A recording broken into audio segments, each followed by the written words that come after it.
MA उत्तरार्ध के छात्रों का आज इस ई कंटेंट्स में स्वागत है। प्रिय विद्यार्थियों, मैं डॉक्टर जेसी नारायणन, सह आचार्य संस्कृत, बाबू शोभाराम राजकीय कला महाविद्यालय अलवर, एमए उत्तरार्ध के छात्रों के पंचम प्रश्न पत्र की महत्वपूर्ण पुस्तक गणपति संभवम महाकाव्यम के प्रथम सर्ग के विषय में अध्ययन करने के लिए आज का ये व्याख्यान है। सर्वप्रथम इस ग्रंथ का परिचय प्राप्त करते हैं कि ये इस ग्रंथ की रचना किसने की, इस ग्रंथ की विषय वस्तु क्या है और हमें अध्ययन क्रम में क्या क्या अध्ययन करना है।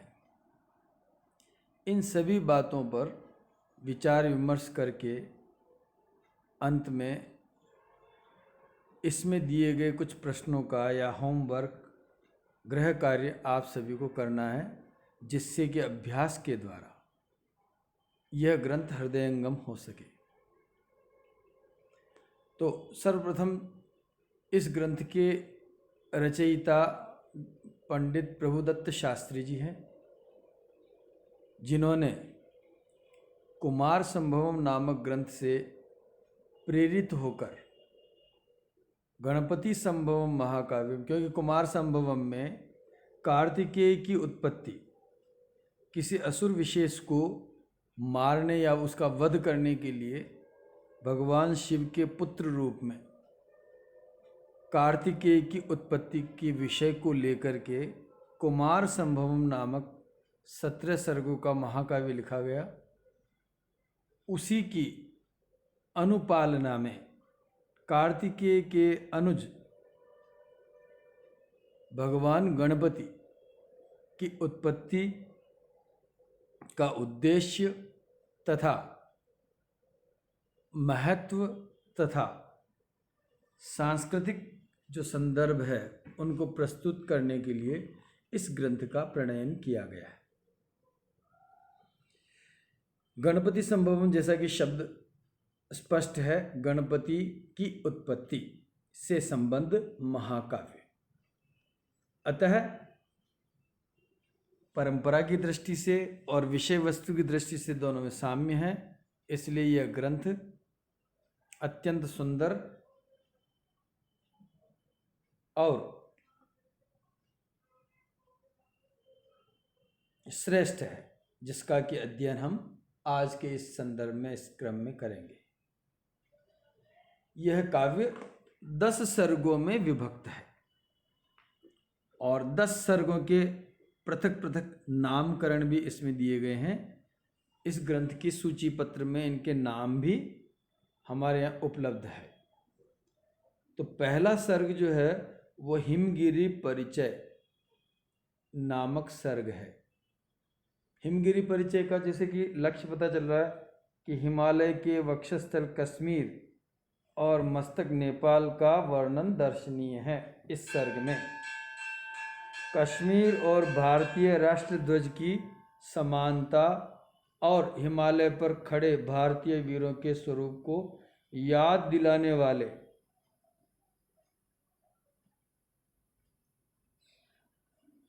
संवाद और उनके वर्णन इसमें जो है अध्ययन योग्य है। कश्मीर की केसर क्यारी कस्तूरी का विवेचन भी इसमें मिला हुआ है। अमरनाथ और पशुपति नाथ के दर्शन का सुख भी इसमें साक्षात समक्ष आ जाता है। तो प्रथम जो हिमगिरी परिचय नाम का सर्ग है, यह आपके पाठ्यक्रम में सम्मिलित है। इसी का अध्ययन हम करेंगे, लेकिन सभी सर्गों का नाम और उनका परिचय हम ले लेते हैं। दूसरा सर्ग है गिरीश गिरिजा पाणी ग्रहण। गिरीश भगवान शिव, गिरिजा पार्वती, इन दोनों के पाणी ग्रहण संस्कार में काम्य के संबंध में यह सर्ग है। जिसमें भारतीय संस्कृति की आदर्श विवाह प्रणाली यानी प्राजापत्य विवाह, उस विवाह की छटा शिव जी के पिता, दादा, परदादा के नाम और पार्वती जी की विदाई इत्यादि का सांगोपांग और श्रेष्ठ वर्णन किया गया है, जो कि रोचक एवं भारतीय संस्कृति के प्रस्तुतिकरण से परिपूर्ण है। तीसरा सर्ग योग शक्ति चमत्कृति। जैसा कि नाम है, योग की शक्ति से भगवान शिव और पार्वती हिमालय पर्वत पर निवास करते हैं, क्योंकि अत्यंत शीताधिक्य है और शीत के आधिक्य को सहन करने की सामर्थ्य एक योगी में ही हो सकती है। तो योग शक्ति की चमत्कृति में योगाराधन के साथ पार्वती के योग की शक्ति का प्रादुर्भाव कहाँ हुआ? मिट्टी के पुत्र पर फलित करके दिखाया गया है। मिट्टी की एक मूर्ति बना करके पार्वती जी ने उसमें अपने योग बल से जीवन का संचार किया और उसको पुत्र रूप में पालित किया, और जब पालित किया तो बड़ा होकर के वह पुत्र गणपति नाम से विख्यात हुए। तो इस योग शक्ति चमत्कृति नामक ग्रंथ में, इस नामक सर्ग में योग के अंग उपांग और पार्वती और शिव के द्वारा, वैसे भी जन सामान्य में ये प्रचलित है शिव योग। शिव योग जो है वो अत्यंत प्रसिद्ध और आधारभूत रूप में भारतीय योग पद्धति का परिचायक है, उसी का परिचय इसमें दिया गया है। चौथा है शास्त्रार्थ शस्त्री भाव नामक सर्ग में पिता के विषय को लेकर के शिव व पुत्र के साथ शास्त्रार्थ और फिर शस्त्र रूप में हो जाना, यही आश्चर्यमयी कला है। यानी भगवान शिव के पिता और गणपति के पिता के विषय को लेकर के जब वह बालक गणपति मिट्टी के उससे मूर्ति से जो है आत्म संस्कृत होकर के सामने आता है, तो पिता के विषय में जब उनके शास्त्रार्थ होते हैं तो अंत में फिर वह शास्त्रार्थ निष्कर्ष रहित होकर के शस्त्र रूप में परिणत हो जाता है और वह परस्पर युद्ध करने लगते हैं। और उस युद्ध की परिणति बालक गणपति के शिरच्छेदन के साथ होती है। और जब शिरच्छेदन हो जाता है और भगवान शिव को यह ज्ञात होता है कि यह बालक मेरा ही पुत्र है, तो उनको अत्यंत दुख होता है और उसके लिए उपाय के रूप में वो गज यानी हाथी से जुड़कर उनको पुनर्जीवित करने की प्रक्रिया करते हैं। इसलिए 5वें सर्ग का नाम है गज मनुज योजन।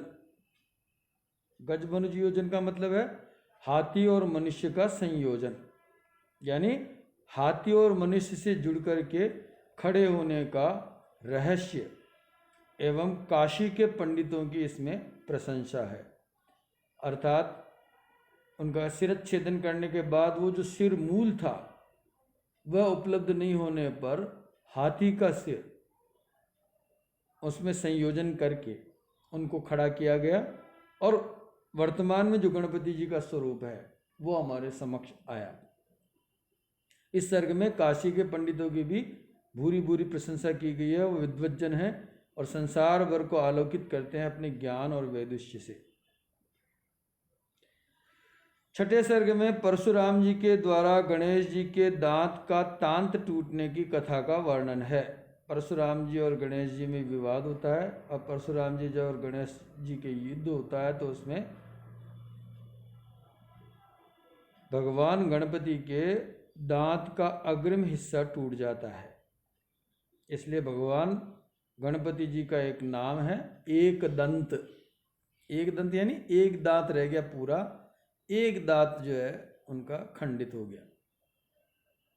तो उसकी कथा का वर्णन इसमें किया गया है।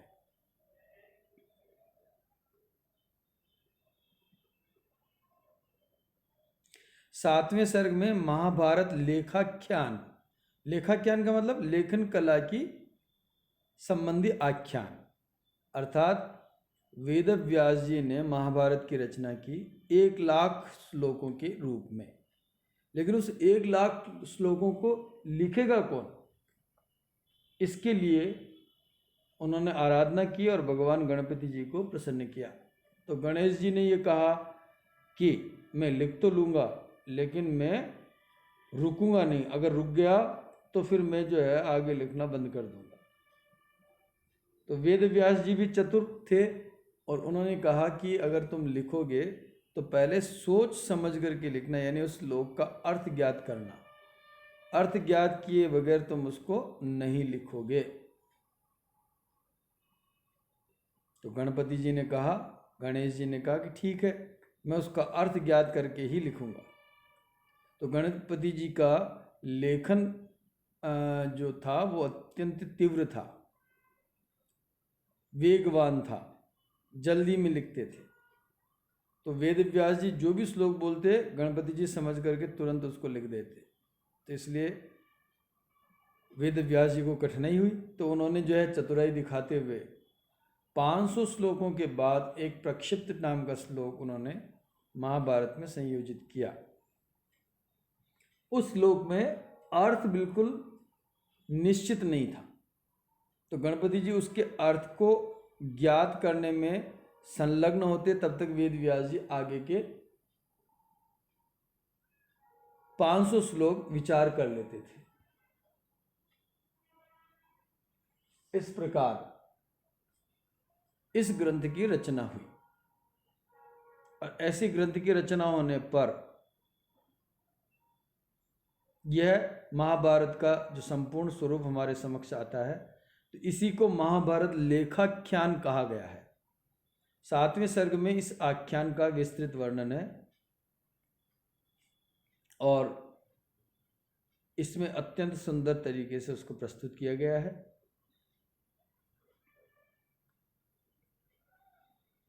8वें सर्ग में का नाम है देव मोदकोपहार, अर्थात मोदक के साथ गणेश जी का कैसे कैसे संबंध है और उनको मोदक कैसे प्रिय है,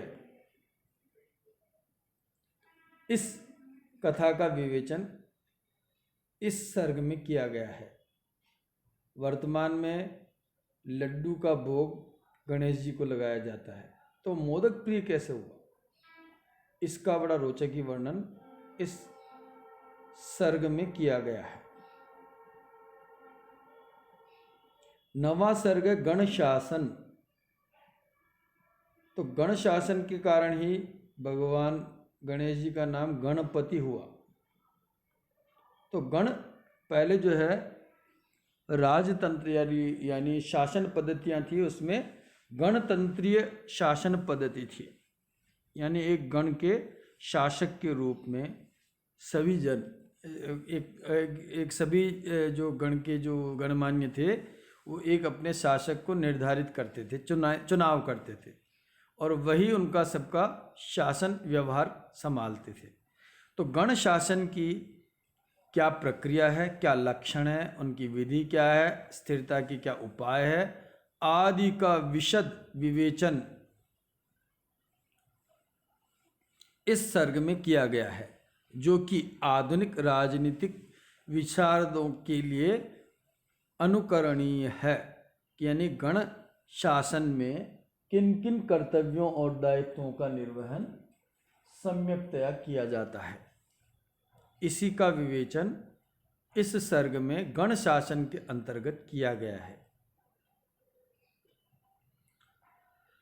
और अंतिम सर्ग 10वां काव्यांतर पुष्पार्पण। तो काव्यांतर पुष्पार्पण का अभिप्राय है कि दूसरे काव्यों का यहाँ विवेचन और आत्म परिचय, यानी कवि ने अपना स्वयं का परिचय इसमें दिया है। तो इस बात का क्या वर्णन इस सर्ग की विशिष्टता है। इस सर्ग में कवि ने अपने अन्यान्य काव्यों के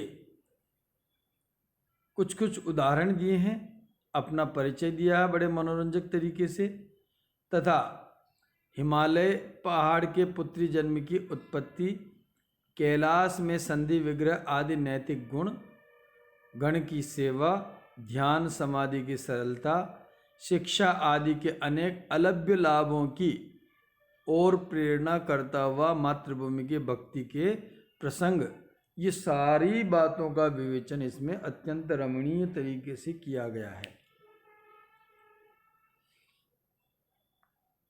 अतः यह ग्रंथ पढ़ने योग्य है, अध्ययन करने योग्य संपूर्ण ही। लेकिन एमए उत्तरार्ध के पंचम प्रश्न पत्र में शास्त्री जी का है ना? शास्त्री जी का है नीचे नीचे। पंचम प्रश्न पत्र के रूप में इसको सम्मिलित किया गया है। पंडित प्रभुदत्त शास्त्री जी की अन्य 11 रचनाएं भी हैं। उन 11 रचनाओं में पहला तो है श्रीमद् भगवद गीता का व्यंग मंदाकिनी नाम का भाष्य, जिसमें 6 आदि शब्दों के दोष से पांडित्य के साथ बचाया जा सकता है। इस प्रकार इन्होंने अपने पांडित्य का प्रदर्शन इस ग्रंथ में किया है।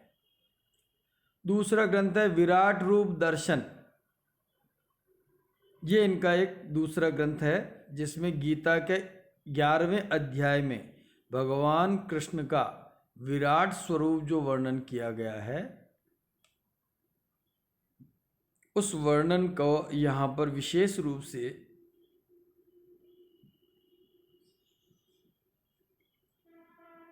अन्य कथाओं के माध्यम से प्रस्तुत किया गया। इसमें भगवान कृष्ण की गीता सुनाते समय 2 भुजा वाले थे, एक हाथ में घोड़ों की लगाम थी और दूसरे हाथ में ज्ञान मुद्रा थी। इस प्रकार का वर्णन इसमें किया गया है और अनेक आक्षेपों का यहाँ पर वर्णन किया गया है। तीसरा ग्रंथ है शास्त्री जी का धन्वंतरी जन्मामृतम। इसमें धन्वंतरी जी, जो कि अब आयुर्वेद शास्त्र के सर्वप्रथम प्रस्तुतकर्ता, उत्पत्ति करता, आयुर्वेद के प्रायोजक और आयुर्वेद को, पंचम वेद को इस संसार में सर्वप्रथम लाने वाले भगवान धन्वंतरी जी के अपूर्व अर्थ, अन्यान्य रत्नों की अनुपयोगिता और धन्वंतरी जी के वामंतिक रूप आदि का इसमें वर्णन किया गया है। 4 और 5 2 किताबें उसमें राष्ट्रपिता महात्मा गांधी के इष्ट देव चरखा और राम की महिमा बताने वाला शानवास संस्कृत काव्य और उसकी होने वाली शताब्दी में नांदी श्राद्ध के रूप में पढ़ने लायक नांदी श्राद्धामृतम चरखा वंदनामृतम, इस प्रकार ये 2 ग्रंथ इन्होंने लिखे हैं। संस्कृत वाग विजयम इनका एक और नाट्य ग्रंथ है और संस्कृत वाग सौंदर्यामृतम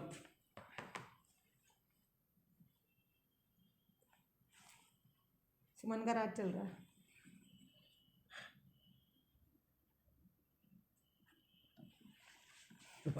पकौड़ों की अभी आज तो मंडे है, आज का पकौड़े। अच्छा कल खाएंगे। ठीक है, मैं देखने आई थी मैं क्या कर रहा हूँ। धन्यवाद। संस्कृत वाग सौंदर्यामृतम नाम का ये 7वीं पुस्तक है, जिसमें संस्कृत भाषा के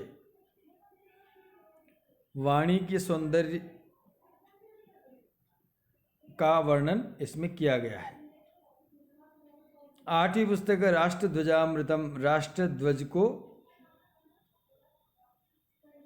इसमें अत्यंत महिमा मंडित करते हुए उसके महत्व और उसके स्वरूप का और किस तरह से ये वर्तमान स्वरूप प्राप्त हुआ इसका वर्णन किया गया है। 9वें ग्रंथ में झांसीश्वरी शौर्यामृतम, इस ग्रंथ में झांसी की रानी लक्ष्मीबाई की शासन की सत्ता की रक्षा के लिए सबसे पहले सन 57 में शहीद होने वाली उसकी बहादुरी का वर्णन किया गया है। और 10वां ग्रंथ है महिम्न स्तोत्र, यानी विष्णु और शिव दोनों के आराधक थे शास्त्री जी, तो दोनों का इसमें अत्यंत वर्णन, प्रभुत्व वर्णन किया गया है। और अंत में है 11वां ग्रंथ है महालक्ष्मी पूजन, यानी दीपावली के दिन किस तरह से महालक्ष्मी का पूजन करना चाहिए तथा गृहिणियाँ भी पूजन में आनंद उठा सकती हैं, जिससे कि सभी को यह श्रेष्ठ प्रतीत हो। इस प्रकार उनके ये 11 ग्रंथ अनमोल रत्न हैं जिनका भी अध्ययन अपेक्षित है। और इसके बाद हम कल से गणपति संभवम महाकाव्यम के प्रथम सर्ग का अध्ययन प्रारंभ करेंगे। सभी छात्र सावधानी, क्योंकि यह अभी तक प्रिंट नहीं हुआ ये ग्रंथ, यानी ये प्रकाशित उस रूप में नहीं है कि प्रत्येक छात्र के पास उपलब्ध हो जाए, इसलिए सभी छात्र सावधानी और मनोयोग से इस व्याख्यान को सुने, जिससे कि यह दुर्लभ ग्रंथ इसका अध्ययन हो सके, अभ्यास हो सके और परीक्षा के लिए उपयुक्तता की जा सके। धन्यवाद।